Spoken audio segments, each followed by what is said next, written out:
met Jonathan Segal just after high school, and we have been close friends ever since. Jonathan has always had a keen interest in nature, plant ecology, and evolution. His interest in nature led him to spend a summer at the Woods Hole Oceanographic Institute in Massachusetts, and another at the Hubbard Brook Experimental Forest in New Hampshire, doing research. Later, Jonathan became especially interested in tropical forests, coral reefs, and traditional and Aboriginal cultures, which led him to travel to some of the more remote parts of the world. Places like Costa Rica, the Peruvian Amazon, islands of the Pacific, the Red Sea, Nepal, Bhutan, and more recently, Papua New Guinea. I have always been a bit jealous of his travels and have often talked with him about what takes him to these places.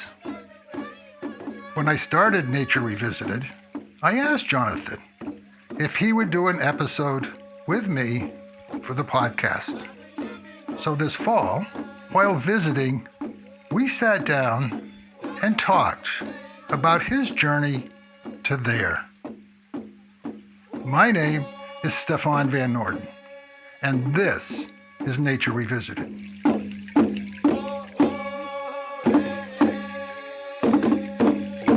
I'm going to start with your recollections in Switzerland of your first reading of Moby Dick.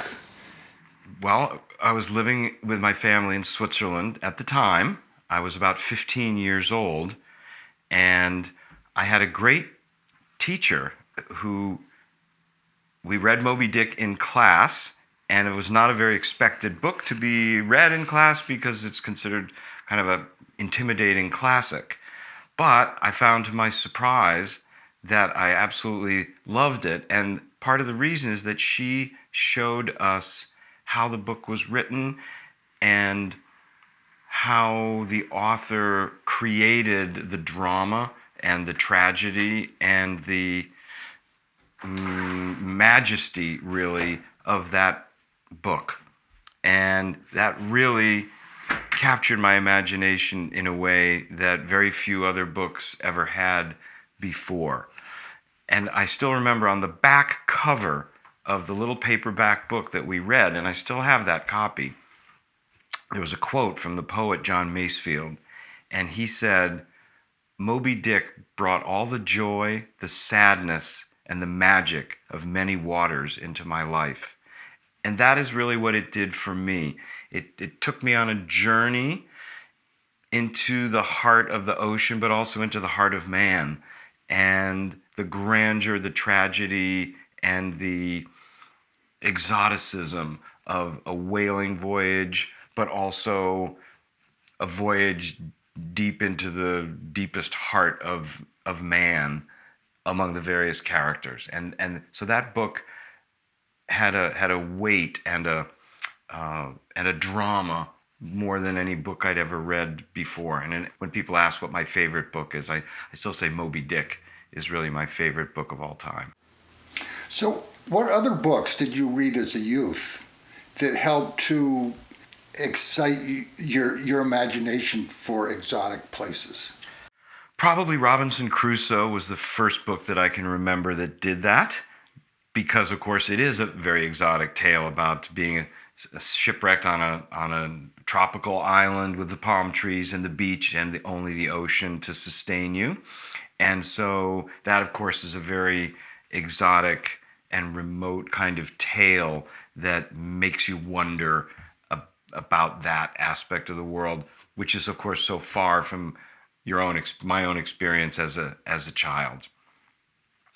Another book that really sparked a kind of lifelong interest, especially in the Himalayas, is a book called The Snow Leopard by the author Peter Matheson. And that is also, just like Moby Dick, it is a physical journey because it describes an expedition that he and another man took into Nepal to search for the actual snow leopard, but it's also a spiritual journey because it describes his involvement in Buddhism, and the two merge as they trek through the Himalayas in the Buddhist part of Nepal and travel past monasteries and little villages. And so even though they never see a snow leopard during the entire expedition or in the book, nevertheless, the journey, it becomes the actual point of it rather than the goal of seeing a snow leopard, which they never actually achieve. So that book was another one that entranced me and created a kind of lifelong fascination with the Himalayas, where I've now been 3 times. So when did you first get this sense that you wanted to visit some of these remote places? I think probably Moby Dick is the book that first put that idea into my mind. Not that I would, of course, be literally following in those footsteps, because, of course, that's a tale about a whaling voyage. But the idea that there is this mysterious and deep quality to the ocean, I think was sparked by that book.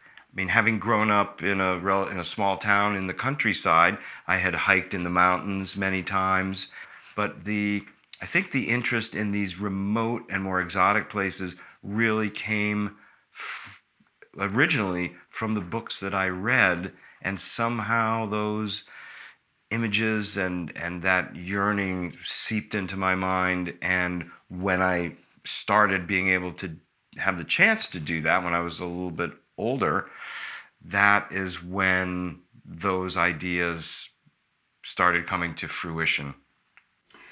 Did the idea of nature play a role in your intrigue and desire? In other words, do you feel that growing up you had a strong connection with nature? I did, in the sense that, again, because growing up in a relatively rural area surrounded by mountains and a river, that I like the outdoors, but I think the next level of it really did come later, rather than just the enjoyment of hiking or camping and things like that. Kind of the idea of there being another level to it, and maybe having some kind of greater meaning or greater connection to the outside world really didn't come till later. And I think in many cases it's a link between the natural environment of a particular place that I yearn to see, and also the way of life of the people. Because when you go to remote places, you also go to remote societies, and you often see people living much closer to nature than the way that we do in the West. You're talking about possibly even Aboriginal societies, like in New Guinea, for example, or people living in a very traditional or archaic way, like in little villages up in Nepal. There's often a link between the natural environment and also the traditional culture of the people living there, because they're so closely entwined with that, with the natural environment there, that you can't really easily separate them. And the fascination with these other cultures and the way they live in concordance with nature is part of the lure for me. It's not just the natural world. Most of the time, there's also a link with the traditional cultures of the people that live there. Let's talk about some of the places that you have been, and what are some of the more memorable places? Well, certainly one of the most memorable is New Guinea. New Guinea, of course, is a very large island just north of Australia, very remote, lightly populated, and very, very undeveloped by Western standards. What originally took me there is the nature, the coral reefs and the islands off the coast of New Guinea. But I also traveled up into the highlands, which are a high plateau about 6,000 or 7,000 feet high in the middle of the island, such that even though it's right on the equator, at 6,000 or 7,000 feet, it's actually moderately cool, and it's away from all the tropical diseases. And it's incredibly mountainous, incredibly remote, very difficult to get to. And the people there, in many ways, still live a very traditional, almost aboriginal life in small villages with no electricity, with shelters and houses that they build themselves from natural materials all around them, usually using just machetes. And they have a very traditional way of life where it's subsistence agriculture. They use the products around them to adorn themselves for their own rituals and ceremonies in incredible ways. I mean, you can find somebody there with a bird of paradise feather that's 2 or 3 feet long through their nose, fur woven into their hair, armbands made of flowers, bird pelts and boar tusk necklaces strung around their neck, all have ritual significance.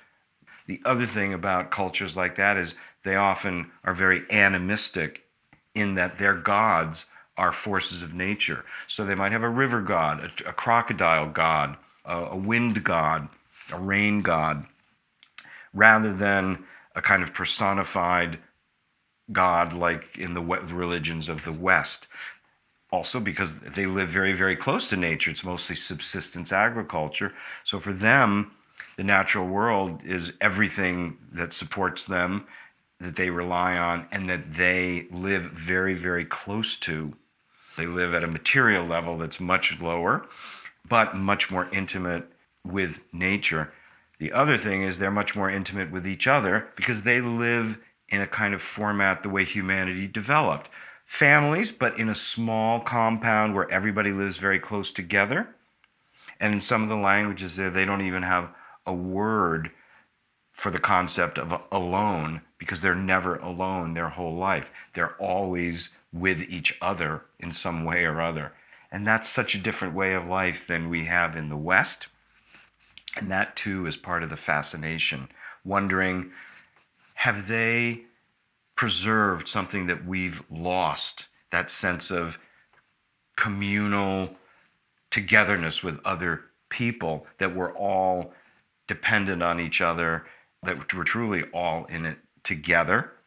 Having lost that, maybe that gives rise to a lot of the social problems that we have in the West that they don't have. Every way of life has its pluses and minuses. They just have a different set than we do. What are some of the other places? I know you've been to Bhutan.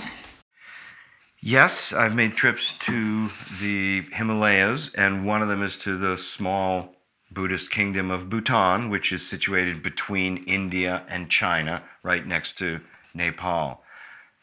Bhutan is an interesting because until very recently it was thought of as, quote, the closed kingdom, end of quotations, because up until about 20 years ago it was largely closed to the outside world. For example, they had no television until just before the turn of the century, just before the year 2000. They had no internet until probably 10 years ago. And it is a kind of traditional Buddhist kingdom where, again, most of the people live in very small villages, very close together, subsistence agriculture, and for them, Buddhism is an everyday part of their life, probably in a way that maybe religion was in the Middle Ages in Europe, where religion dominated life in many ways every day, and the traditional Buddhism in Bhutan is the same way. The rituals, the prayers, the observances, the monasteries, the shrines that people have in their house, that's all part of everyday life. And so that also is part of the fascination to witness that.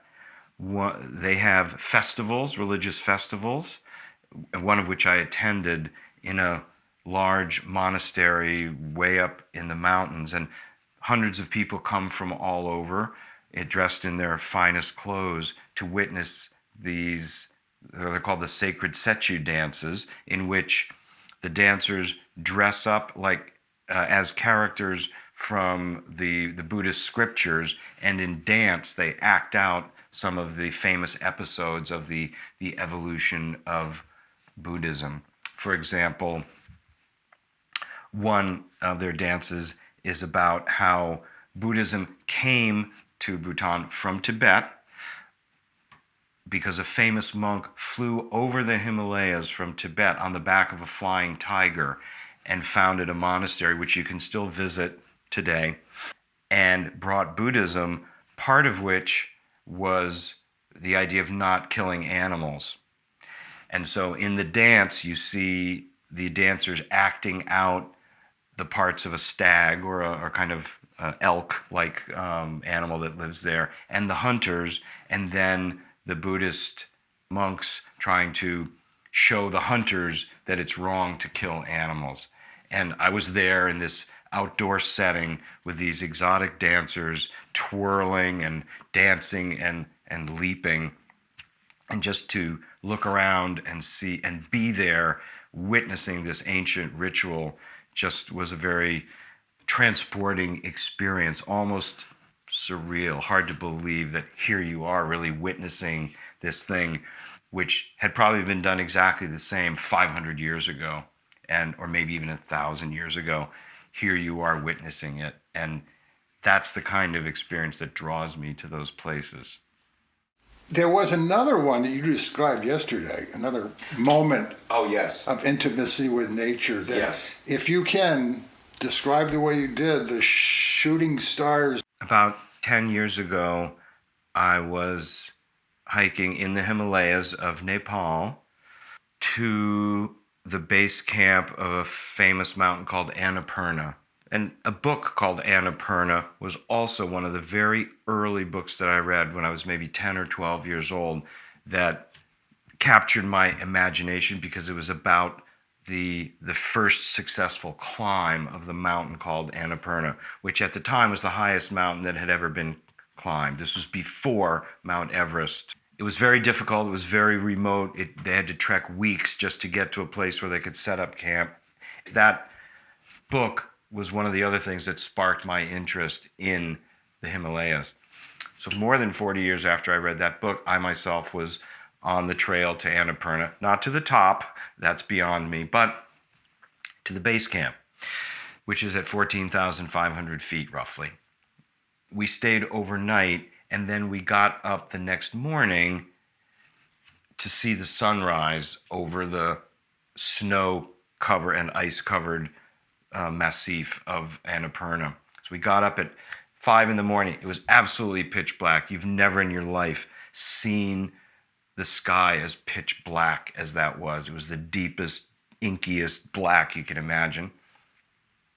And in the sky were the stars that were glinting and shining more brightly than you've ever seen, but with a special quality. They were so bright, it was almost like knives coming into your eyes.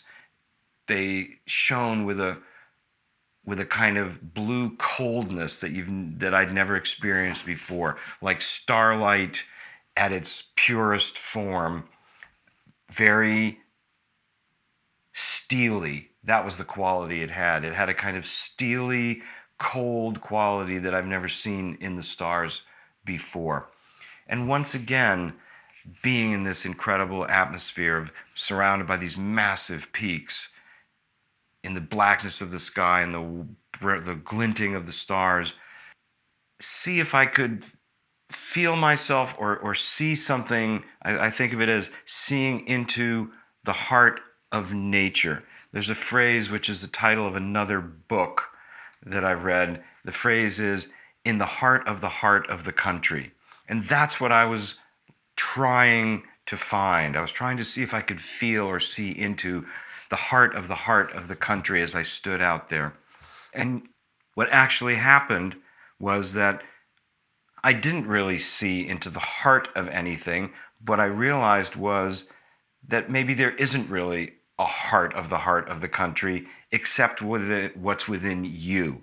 And as I stood there feeling the cold and the wind, I felt the indifference of nature, actually. You could die out there, and nature is indifferent to that. Of course, it was very cold. It was nighttime, so it's pitch black in the middle of nowhere with no lights anywhere. And I could feel the wind. I wondered, am I going to see through to the heart of something? Am I going to see into the heart of the natural world in some way? I came away with that feeling, yes, I am here, but the stars and the universe is indifferent to my fate. I am just here, I'm part of it, but the universe continues and goes on with a kind of indifference and a kind of distance that puts us in our place, in a sense, not in a negative way, but simply in a neutral way. And I came away again with that very strong feeling of what I keep calling the indifference of the universe to us. And that was a very powerful experience. After the sunrise came, I went back to where we were staying and wrote down my sensations at the time because they made such a strong impression on me. I still have that journal in a drawer somewhere. You experienced that. You came directly, I mean, you can't get much closer to nature than that. And you experienced it. You are in some ways showing us that we are nature. True. I will say that going to those exotic places does show you very interesting aspects of nature. For example, if you go to some place like Papua New Guinea, if you're lucky enough, you may see something incredible like the birds of paradise, which are very hard to see. I've only caught a glimpse of them, all I've heard them a few times. Or you may see orchids growing in the forest as you walk by. If you're hiking through the Himalayas, you see rhododendron forests. Huge rhododendrons, not like the garden plants we have here, but huge ones, 30 or 40 feet high. If you're interested in plants and trees, you in these places, especially the tropical ones, you do see incredible beauties, kind of more traditional wonders of nature. And if you have a scientific and a botanical background, which I do, you can appreciate all that beauty and the different species and the way that different species interact with each other. For example, to see leafcutter ants on a path, across a jungle path like in Peru. Or to see a rare bird. In Costa Rica, I was lucky enough to see quetzals, the sacred birds of the Inca, up in the cloud forest in a place called Monteverde. So yes, you get those kind of special experiences with nature. I don't know. I think, for me, I think those times when I've tried deliberately to see into the heart of things, to see what's there, those feel different than what I think of as a more traditional appreciation of the beauties of nature, the way that you just feel when you see a gorgeous landscape, or scuba diving when you see incredible tropical fish and multiple species of coral. Those are very special. For me, they're different, where I consciously try to sort of penetrate the veil and see beyond and see into the heart of things. They're both very memorable, but they're different. Do you think one has affected the other?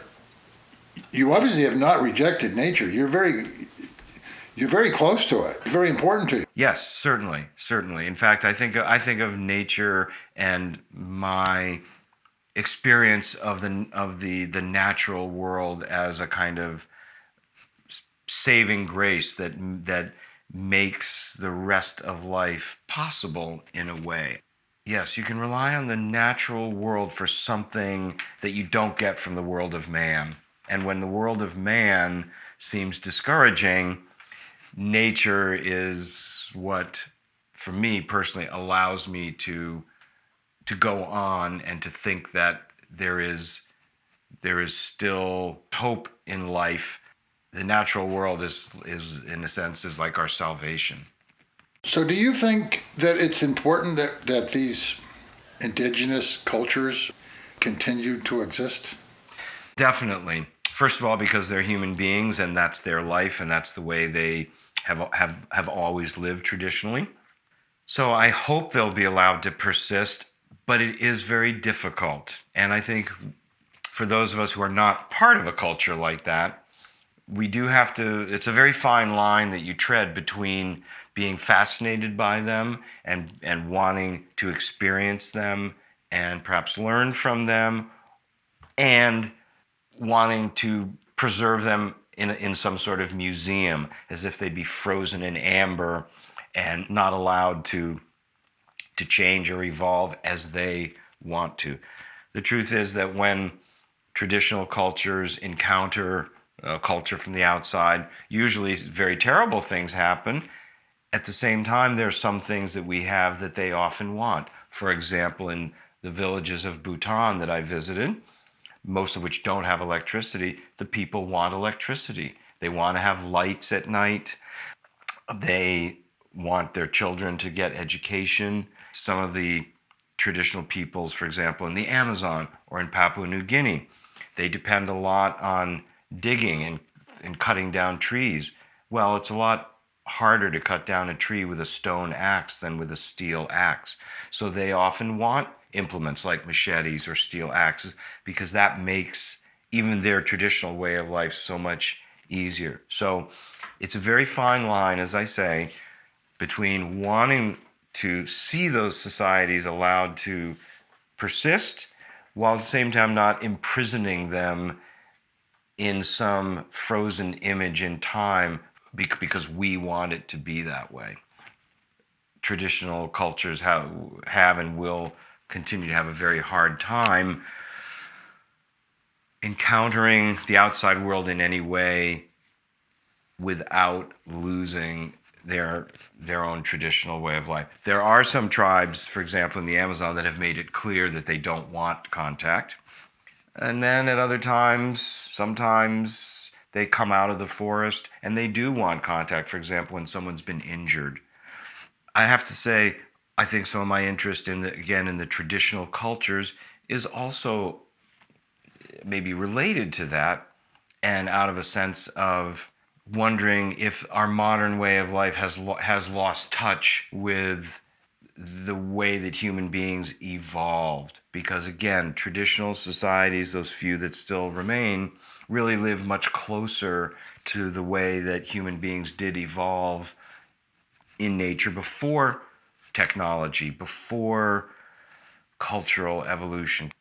When you go to a place like New Guinea, sometimes you feel that you're looking back into the dawn of humanity. You're looking back into a world that was the world of human beings as they originally evolved.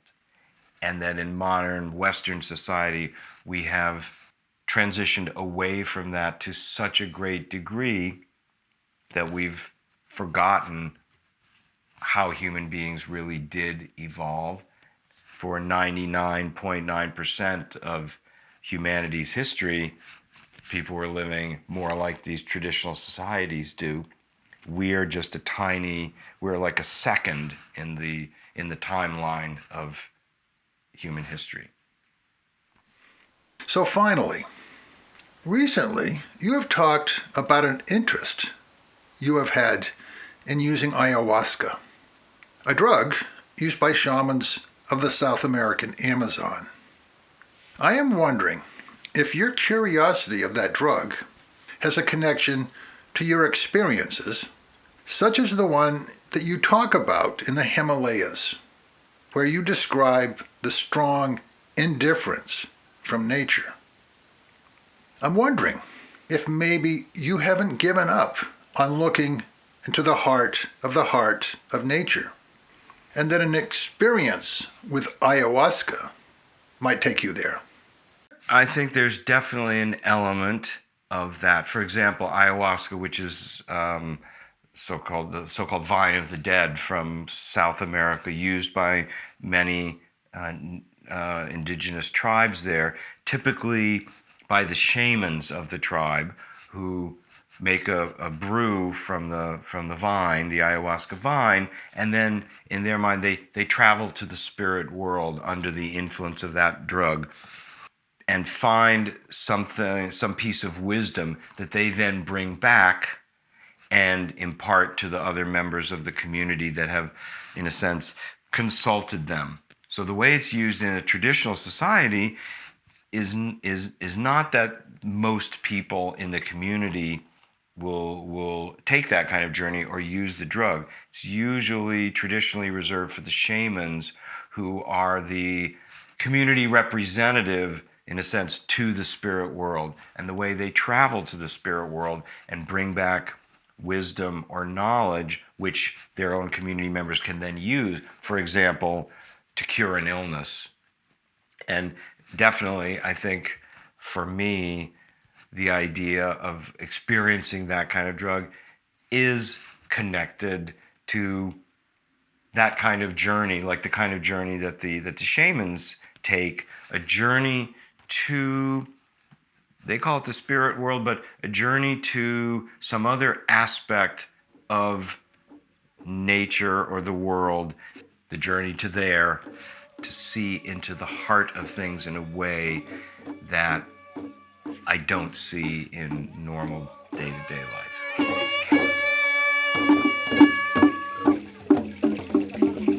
I hope you enjoyed this edition of Nature Revisited and my conversation with Jonathan Segal. The world has so many fascinating cultures and societies. Let's hope we can all learn to live together. The music for this episode was a recording of traditional music from Papua New Guinea. I hope you will share Nature Revisited with your friends, family, and colleagues. Nature Revisited is produced by Stefan Van Noorden and Charles Gagan.